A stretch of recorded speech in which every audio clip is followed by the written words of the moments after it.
Alice എന്നാണ് പേര്, ചെടിക്കുളത്ത് നിന്നാണ് വരുന്നത്. എന്റെ ഇവിടെ ഒരു ചെറിയ ഈ പുഴ പോലെ വന്നു. എനിക്കതെന്നാന്നറിയത്തില്ല. ഞാൻ 2-3 ദിവസവും ഒന്നും ചെയ്യാതെ നോക്കിയിരുന്നു. 4-ാം തീയതി പിന്നെ ആശുപത്രി കൊണ്ട് ഡോക്ടറെ കാണിച്ചു. ENT-നെ കാണിച്ചപ്പോൾ ENT പറഞ്ഞു ഉമിനീർ ഗ്രന്ഥിക്ക് ഒരു നീർക്കെട്ടാന്ന് പറഞ്ഞു. അപ്പം മരുന്നും തന്ന്, തേക്കാനൊരു മരുന്നും ഗുളികയും തന്നു വിട്ടു. 3 ദിവസം കഴിഞ്ഞ് വീണ്ടും ചെല്ലാൻ പറഞ്ഞു.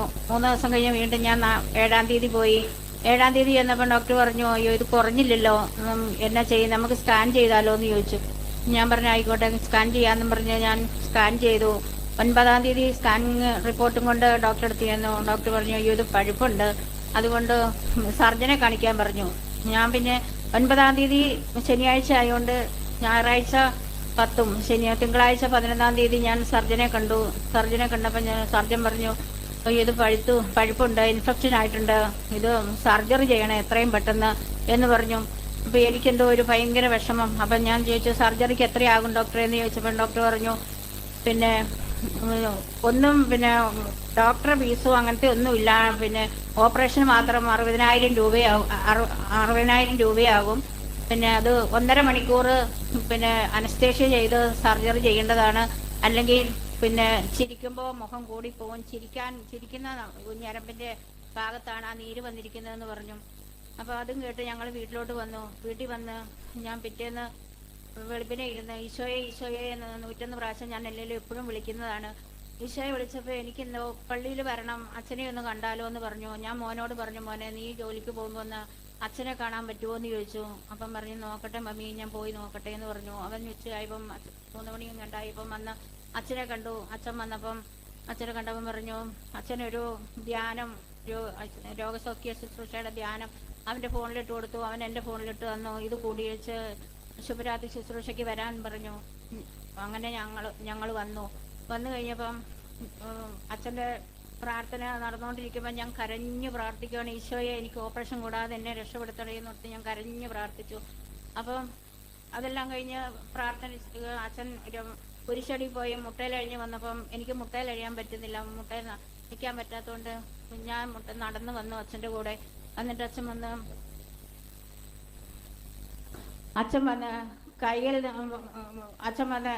പിന്നെ കൈവെപ്പ് ശുശ്രൂഷയിലൂടെ എന്നോട് പറഞ്ഞു.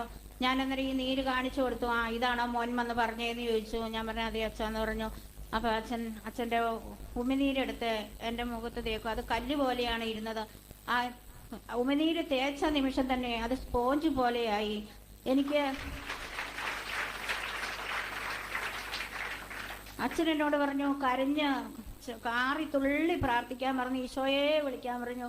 ഞാൻ പറഞ്ഞു അച്ഛൻ എനിക്ക് കാലിന് മരപ്പം, എനിക്ക് കാല് ചാടിത്തുള്ളാൻ പറ്റും, ചാടാൻ പറ്റും, ചാടിക്കോളാൻ പറഞ്ഞു. എനിക്ക് തന്നെ അറിയത്തില്ല ഞാൻ എങ്ങനെ ചാടിയെന്നും എങ്ങനെ സ്തുതിച്ചുവെന്നും എനിക്കറിയത്തില്ല. ഞാൻ അതേ രീതിയിൽ സ്തുതിച്ചു. അപ്പൊ ഇവിടെ നിന്നവരോട് പറഞ്ഞു ഈ ചേച്ചിയുടെ നേരെ 21 പ്രാവശ്യം കൈനീട്ടി ഈശോയെ എന്ന് വിളിക്കാൻ. എല്ലാവരും ഈശോയെ വിളിച്ചു. അത് കഴിഞ്ഞ് കൂടെ ആരാ വന്നേന്ന് ചോദിച്ചു. ഞാൻ പറഞ്ഞു മോനുണ്ട്, മക്കളുണ്ടെന്ന് പറഞ്ഞു. അവരെ വിളിക്കാൻ പറഞ്ഞു. അന്നേരം അച്ഛൻ പറഞ്ഞു പിന്നെ അവനോട് പറഞ്ഞു ഓപ്പറേഷന് പോകണ്ട, ഓപ്പറേഷൻ വേണ്ട, അത് സുഖപ്പെട്ടോളും, ഇത് ഈശോ തൊട്ടിട്ടുണ്ടെന്ന് പറഞ്ഞു. അപ്പൊ എനിക്ക് എന്തെന്നില്ലാതെ സന്തോഷവും സമാധാനവും വന്നു. ഈശോയെ നീ എന്നെ കൈവിട്ടില്ലല്ലോ, ഞാൻ കരഞ്ഞു പ്രാർത്ഥിച്ചതിന് ഫലമുണ്ടായല്ലോ എന്ന് ഞാൻ കരഞ്ഞു പ്രാർത്ഥിച്ചു. ഞാൻ അച്ഛനോട് പറഞ്ഞു അച്ഛാ എനിക്ക് മുട്ടയിലഴിയാൻ എന്നെ അനുവദിക്കണം, എനിക്ക് മുട്ടയിൽ നിൽക്കാൻ പറ്റുന്നില്ല എന്ന് പറഞ്ഞു. അച്ഛൻ പറഞ്ഞു സാധിക്കും, ഞാൻ പ്രാർത്ഥിക്കാന്ന് പറഞ്ഞു. ഇപ്പൊ 3 ആഴ്ചയായി ഞാൻ മുട്ടയിലഴിയുന്നുണ്ട്.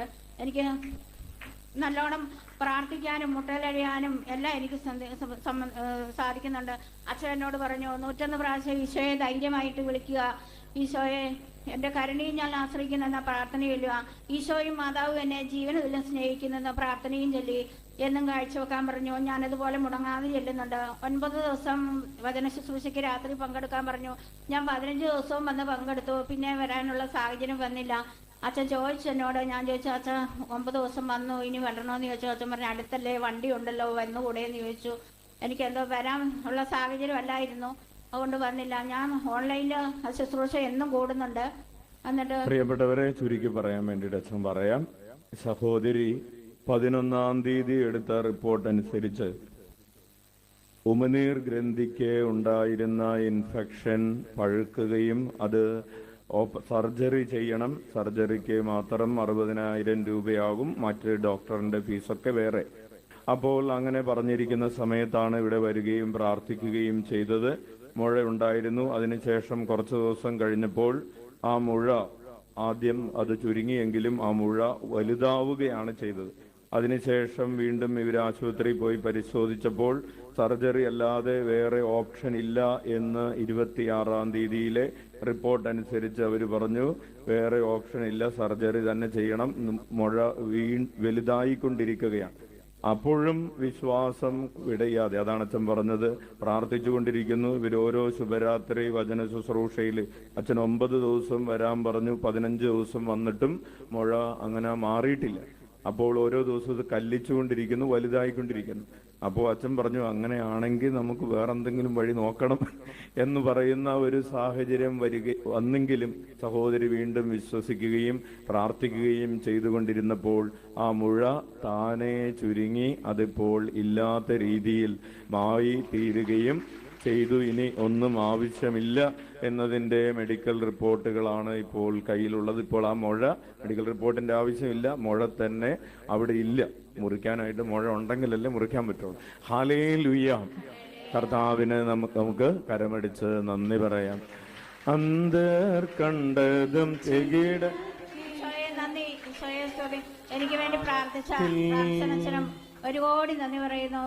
എന്തിനായി ഈശോയ്ക്ക് ആവിലായിൽ അമ്മയ്ക്കും ഒരു കോടി നന്ദി പറയുന്നു. ഈശോയെ നന്ദി. കരമടിച്ച് കർത്താവിന് നന്ദി പറയാം. ഉച്ചത്തിൽ വിളിക്കാം ഈശോയെ.